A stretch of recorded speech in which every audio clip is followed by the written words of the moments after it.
Morning, Bill, by the way. I like it as well. We'll see how it goes. A nice ring to it. Yeah. Morning, Bill. Morning, Bill. How are you?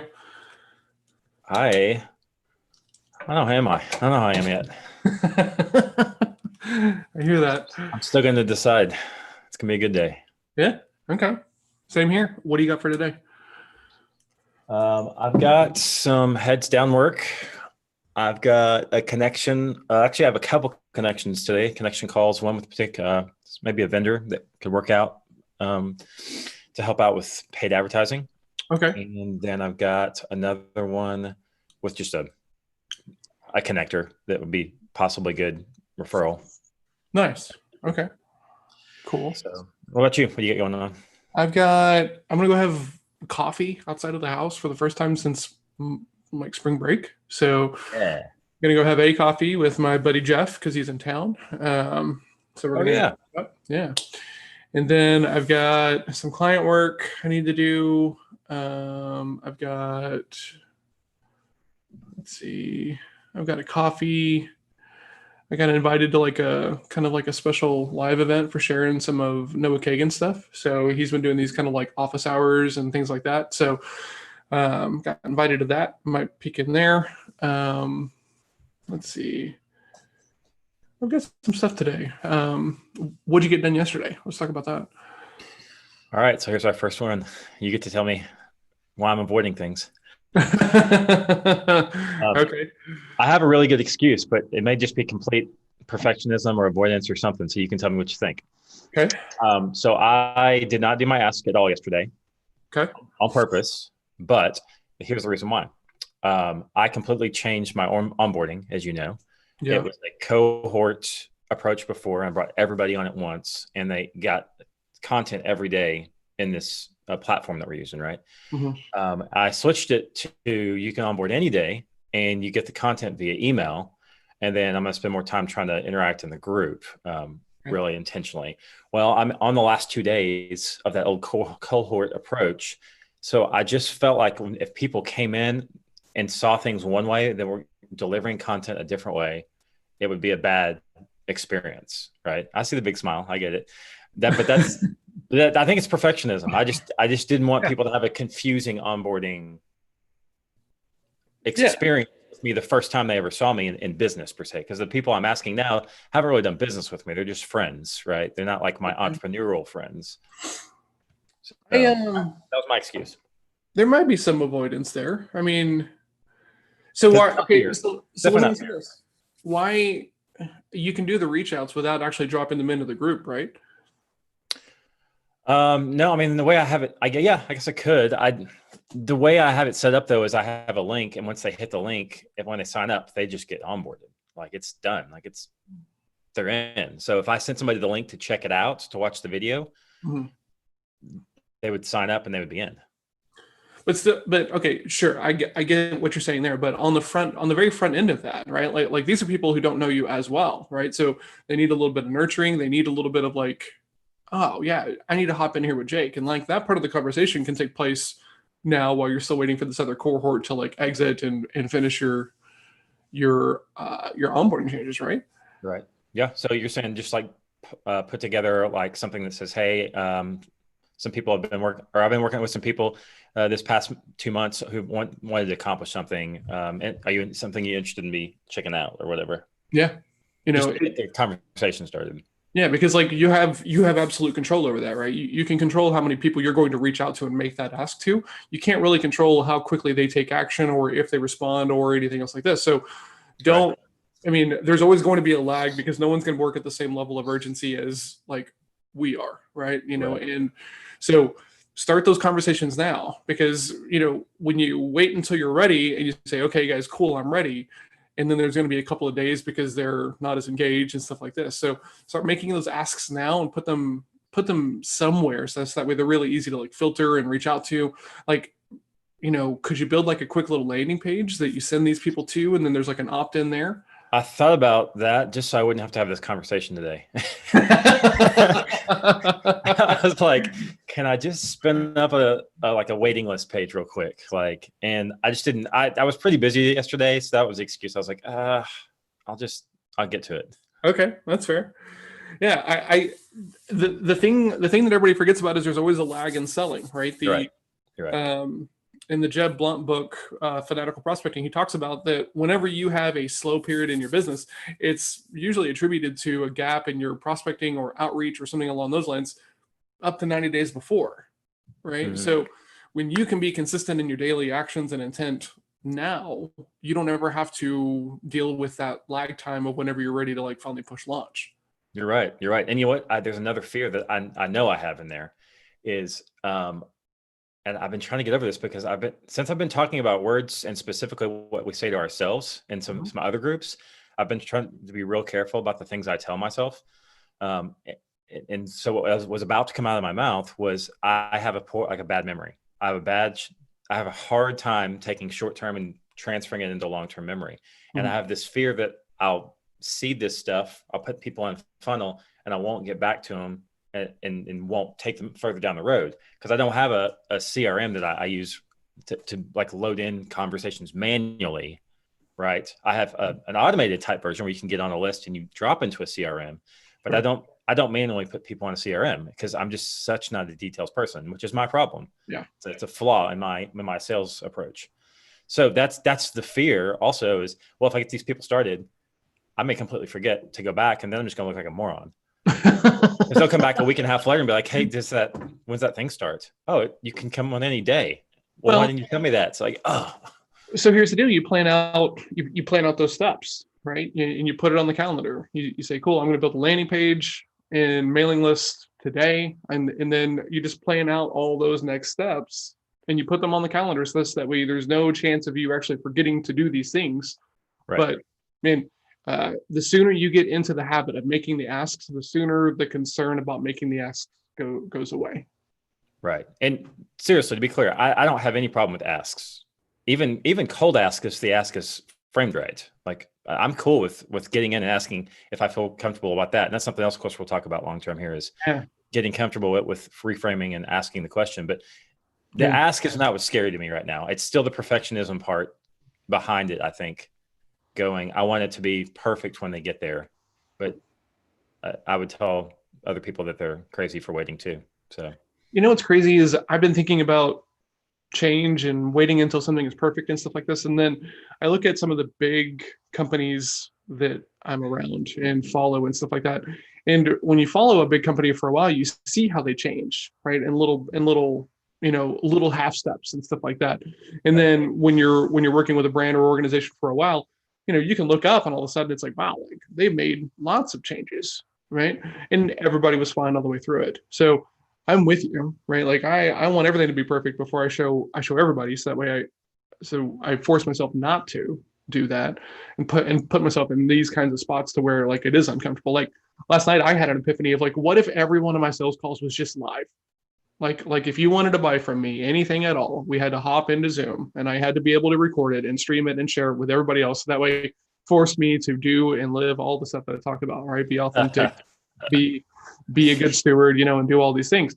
And I was like, man, because that's kind of crazy because like I feel like as a salesperson, it's really tacky to brag about your results. Right. Whereas I think when you're a marketer, that's okay, right? So what if I just said, hey, look, you want to buy something from me? Awesome. Let's hop in Zoom real quick. If you don't want me to share it with anybody else, like that's okay. But like I'm going to record it just as a way to get better. But, we can put the whole thing out there. It's kind of a good idea. I mean, people are going to want to be sold to that way though. But why not? Right? Like this is going to be, well, I guess there are some. There's a lot of anxieties there. There's some anxieties there, but like I think some people would do it, right? Just to be like, let's see how this thing works. But if the majority of my calls were getting recorded and then like you could just like watch them, so you knew exactly what to expect, you knew if I was going to say no to you and all this, I think that could be a really cool way to kind of. Like, how about this? Let's pivot real quick. Yeah. Why don't we role play each other real quick? Okay. On a sales pitch, I'm gonna do my ask, and you respond to me.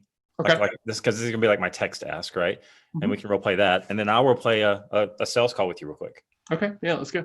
Okay, cool. All right. So, hey, John, it's good to talk to you. I've been working with a few people to make their goals happen a little bit quicker over the past 2 months, because COVID's been kind of crazy and people have been looking for ways to spend their time. Is that something you'd be interested in looking at?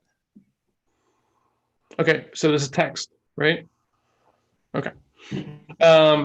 Text that I'd probably say, sure. Can you send me some more information? Sure. Okay. What now? What? What do I do? What do you want?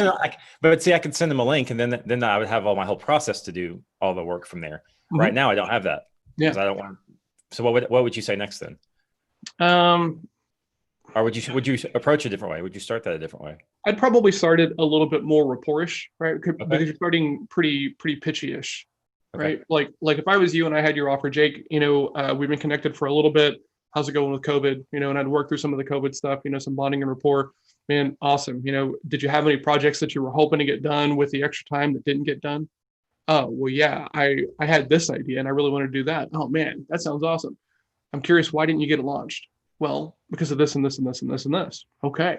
Well, I'm doing a program. It's specifically for these kinds of situations, right? To use this time to get big stuff done. It's a pay what you want. It's owners only. Would love to have you in there. Right now, you've kind of stripped away some of the things that are going to like put my walls up, right? And that's just like front loading the sales process, right? I know that people look for reasons to say no and make these mental judgments around salespeople. So let's have a conversation before the pitch. Got it. Does that make sense? Yeah, perfectly. Right. Okay. So I'm gonna ask you a question right now. Okay, so Jake, a second ago you talked about the fact that you're not really using a CRM. I'm curious why.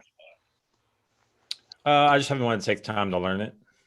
Okay. So there's not anything happening in your pipeline where, follow-up is getting lost. You're not forgetting to follow up with people, in general, and deals are closing on the timeline that you have established in your head. Oh, no. Yeah, that's happening for sure. It's, I kick myself at the end of the week because I'm like, I probably lost business this week by not doing that. So it's been lazy at this point. I mean, that's really why I'm talking to you, because I got to figure something out, Okay.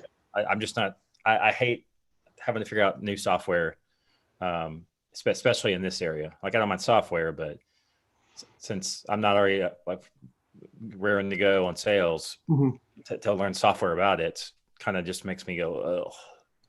Okay. So a lot of people I know, Jake, they talk about not really wanting to learn the software, but really what it comes down to is they don't want to change their habits, right?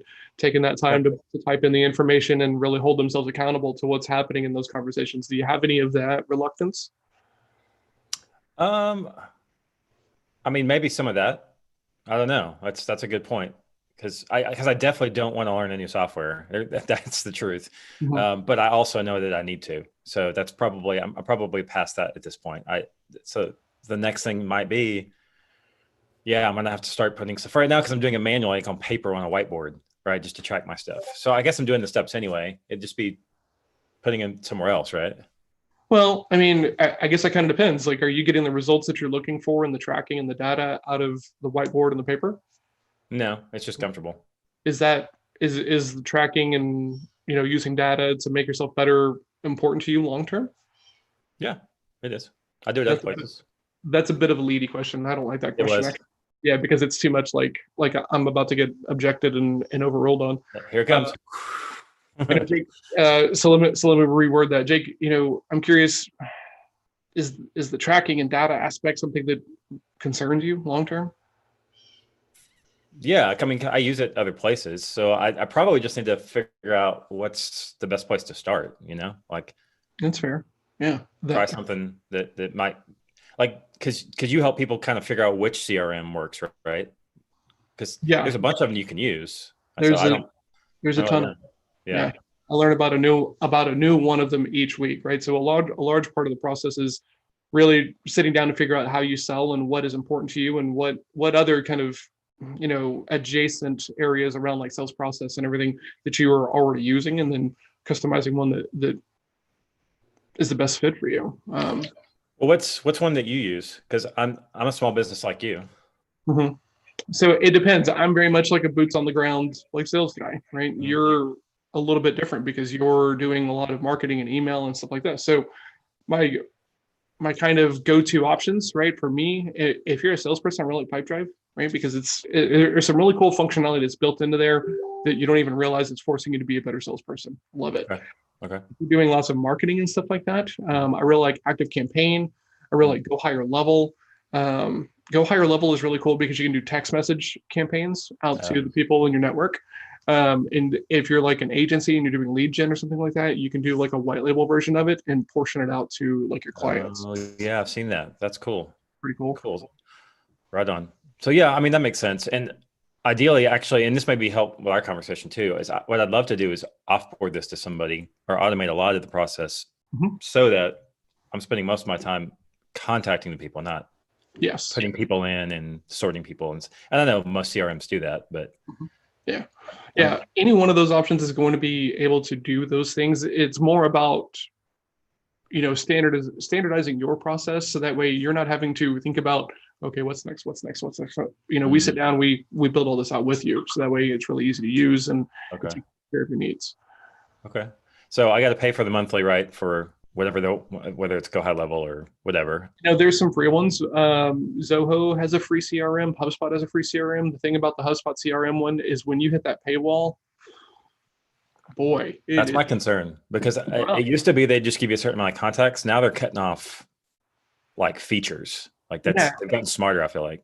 The last time I looked at it, you could only have one pipeline, which seems kind of crazy to me, right? Because like I'm a firm believer that if you have a CRM, you should have a pipeline for your direct client stuff. And then you should also have a pipeline for like partners and channel sales and stuff like that. So that way you are on top of this stuff, right? Okay. Because they are different pipelines, they're different methodologies, and they're different processes, between cultivating like a referral or channel partner versus like a direct client. So you got to be able to separate that, and to go from free to whatever ungodly amount HubSpot wants to charge for their CRM with 2 pipelines. It's excessive. It's true. Well, okay. So, and I don't know how far you want to go with this. No, that's fine. Well, we can end it there, but like when you start off super chatty, right? You can ask hard questions and you have an opportunity of changing their mind about stuff, because once you pitch, you lose your leverage, right? Once they can make a mental decision to put you into a box of like, oh yes, I need to talk to Jake more, or no, I don't because I've seen some version of this before, they're going to make a mental decision. So the goal is to get some interest, get a hook, get into some sort of pain conversation, then kind of lead your way into there, because like everyone is so used to just like the pitch, that kind of like direct response pitch kind of deal. That's a sweet background, by the way. Gabriel was asking how my green screen works, because it's just a sheet. So I'm going to show him. Yeah, that's good. And because I was thinking, so here would be a direct question from me, as you're like my sales coach, right? Not like you are my sales coach. At what point do you decide? Because for you, it's every conversation is a sales conversation, which is how a good salesperson, meaning like we've gotten to a phone call about service, and you want to remove those last objections. Maybe I'm putting words in your mouth. At what point does this become a rapport building conversation and move to a sales conversation in your mind as a person like leading the call? That's a really good question. So I think it's whenever you uncover any kind of pain point. Okay. Right. Like when you're talking to someone and there's some rapport, if someone is talking about sales or CRMs or process, or not happy with the results or something like that, that's my trigger to be like, oh, could you tell me a little bit more? Right. And start trying to like uncover more about this stuff to see if we should have this conversation. Now, what sometimes happens is that stuff comes up, but it's a purely a networking conversation. So I've already set my frame of like, hey, like we're just here to like get to know each other and stuff like that. And in those situations, because I've already set one expectation, I will stop and be like, hey, this wasn't the goal of this, because I don't like whenever someone tries to network with me and then tries very specifically to sell me on something. Is hey, look, like this is meant to be a networking, but I think we might have something to talk about, concerning what I actually do. Should we put some time on the calendar to have that conversation separate of this one? Oh, that's good, because then they can say, no, we can just talk about it now. Exactly. Yeah. Okay, I like that. They're in charge of the bus, right? They're making their decisions. So what happens is it doesn't really feel as much like a sales conversation as much as like this like collaboratively, how it is in Fort Worth, like good old boy, like let's just sit down and figure this out over a handshake kind of deal. Mm-hmm. When you get that chummy and rapport-ish early on, then you can avoid some of those walls automatically. Gotcha. Yeah, I like that. That's good. Okay, awesome. That's helpful. All right, well that helps me too with my ask today, because I've set the frame in my mind now that I'm going to build some rapport specifically around how I already know them or something I know that I can connect with them with, Mhm. and ask them about projects. What things you've been doing? Great. How's that been going? Have you any of those, been sandboxed because of COVID, and why is that not working? So Yeah. love it. Awesome. Cool. Well, anything else for you going on today as far as So challenges, things? yesterday I knocked out my 3 hours of learning. I knocked out my 2 course content pieces, my daily value post, and posted looking for a rockstar VA to do the social media stuff that we've been talking about, the placements. Okay. So posted in the group, posted on Upwork. We'll be kind of looking over that stuff today and vetting it to try to get that trigger pulled like this week. I got a reach out VA. So they're doing reach outs on my behalf on a platform. I'm not going to just put it all the way out there. They're doing some reach outs for me actually on Facebook, and Okay. just connecting to new people, asking if we can have a call and stuff like that. So they've set 3 or 4 calls for me, which will be just kind of like how you doing calls. Like I don't think that these are going to be the warmest lead calls, but that's where the salesperson really makes their money, right? Is being able to pick up on pain steps before they're like fully acknowledged, right? It's kind of that. It's kind of like the marketer's buyer's journey, when they're Yeah. not even like problem aware, right? And they're way up at the top of that funnel, Right. and you have to show them, hey, you have a problem. There's a better way, which is where like you use like a tool or a calculator or something along those lines. Right. Doing that same kind of thing with in your conversations, right? Like how's it going sales wise? Oh, a bit of a struggle. Oh, why? Right. And so very purposefully like going towards that direction because everybody knows what I do now, right? So it's normal for me to go up and ask somebody like how sales is, right? It's a little bit different if you're like a financial advisor, and you show up and you say, how's that portfolio? And it's like, oh, okay. And This that is is my avatar of almost every financial advisor or insurance, because I'm still exactly. getting pitches every single day on LinkedIn of like, hey, I help small business owners save money on their blah, blah, blah, blah. When can we schedule a call? I'm like, Yeah. excuse me, your name is what? What? How have we met before? Like, The first pitch thing it's like it takes no time to like ask some questions and be like, hey, right, like and build some rapport because that's what you would do in real life, right? I mean, can if it even was automate that. That's what I don't get. You can well, automate the first 3 messages if you wanted. Like, just build so some let, rapport, get some responses. so let's take this like out of LinkedIn and put this into like a Yeah. networking happy hour, right? You show up. If you see someone across the room who's in your target market, you don't just walk up to that person and say, hey, buy this thing from me. You're like, oh man, what do? You get their card, you get a coffee on the books, right? You nurture this thing so that we don't run them off. And this is what drives me crazy about marketers, right? Is that they sometimes go too far towards that, like, oh, let's 100x this, bro. Right? The marketing bros, and they just like spray and pray messaging like across everything and retarget the crap out of it, and it bothers me. Well, you know who I actually like, who is I would put in the bro camp, is Billy Jean. I like some of the things he does. Yeah, Billy Jean is marketing. yeah. I bought one of his packs where he was like, I did "Oh, too. we're putting everything in here. It's $37." And Hmm. just like we always, dude. How much money have you spent on courses that you should never even open? Oh, Same here. a year's salary at least. I Yeah, mean, for real, I've got a really. I've got a page, right? That's like inside of our kind of like intranet. This tool that we're using for intranet is called Tetra. Integrates with Slack, and you can put processes and onboarding documentation in there. It's pretty cool. So Mhm. I have a page full of like different course credentials that I've either purchased or I've shared with people and stuff. I mean, dude, it's a page. That would depress me. Well, it's also there to just make sure that somebody uses them eventually, right? That's a good point. Because they're investments in your future, right? And I know that the biggest thing about like creating courses and everything else like this is you kind of got to be okay with the fact that people will buy and not take action, which drives me nuts. Right. But you can't control everybody as much as you'd like to. So Or nearly as or much. nearly. That's why I like your question approach, because you're not ever really trying to control per se in public like you're trying to control via questions. Yeah. You know that, but you're doing it in a way that's really empathetic and curious. Like curious is the key. Like you're Yeah. genuinely curious and you want to know the answers and you're listening for an answer. And when you find it, then you're more curious about that specific thing. Yeah.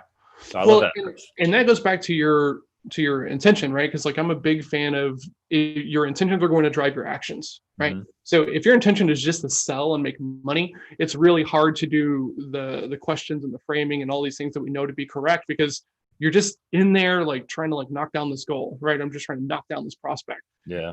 Like you got to go the other way, right? And when you start to go that way, you start to realize, oh, not everybody should be buying my product. Not everybody should be buying from me. I'm not the right fit for all of these people. And the better job you can do of figuring out who you don't want to be selling to, the easier your conversations go, right? Because then you can have some skepticism, Yeah. right? And skepticism is really actually helpful as a salesperson. A lot of people don't do this, and I struggled with it for forever. But a lot of my coaching comes from like the Sandler world, and in Sandler, like the psychology aspect is really in play. Yeah. And so, when you can add that element and get really focused on, I don't want you to buy, I want to understand, and I want you to make the right decision, even if that means you don't buy from me. Yeah. Then you can go in there and have like next level conversations of that consultant style, because like the consultant is going to hold your feet to the fire on everything they can. Right. Like a good salesperson should be doing the same thing. And right. the way you do that is by questions. It's not by like talking at somebody like I'm doing right now. Right. What's funny is we're also part of the reasons you and I wanted to start this was sales and marketing people a lot of times don't meet in the middle, or they don't help each other, or they talk bad about each other, which we're doing now a little bit about both sides. Right. But like you say, sales guys can be really brash. I talk about sales guys being really brash, but Gabriel has a good point here. He says marketers sometimes are so brash. Like what we're talking about, some of those guys. It's like walking up to a beautiful woman in the bar with your stuff out and just saying, hey, let's hook up. Like on occasion, there's a guy that works for. Yeah. But everybody else in the world needs to come up and actually make a pitch that's going to get them in a conversation, not get them hooked up. Right. Yeah. So I think marketing is the same way. We were talking about content and how the idea of content should be based on funnel, like where you are in the funnel, and it should be based on the types of conversations you would be having in person. Like objections, comparison. I love comparisons. Like that's some of the best content to me that no one writes, because most people do it in the product world where it's like there's whole websites dedicated to here's comparisons of every type of CRM platform. We don't sell CRMs. We just compare them for you. Right. That's how you should be writing content too. It's like, what is the thing that they're going to be asking if I could be in person with them right now? I write a piece of content about that. Yeah. I learned a rule once from Chris Handy, right? Content guy, marketing guy. And he had this great rule that I love a lot. And it was like, if someone asks you the same question twice, it should be a piece of content. Yeah. Yeah. I remember you telling me that. Man, he said that once and it just like stuck in my head, and it's something I hold on to like all the time, right? Like please ask me again so that I can turn this into content, and that way I don't have to like answer it in person anymore. Yeah. That's actually one of the reasons I love to speak, because people will come up to a speaker afterwards and ask questions. Oh, that's so it's free data. Yeah. Interesting. Cool, man. Well, I got places to go. Yes. People to see, asked to make. That's right. Any challenge for you today? Anything you need to zero in on?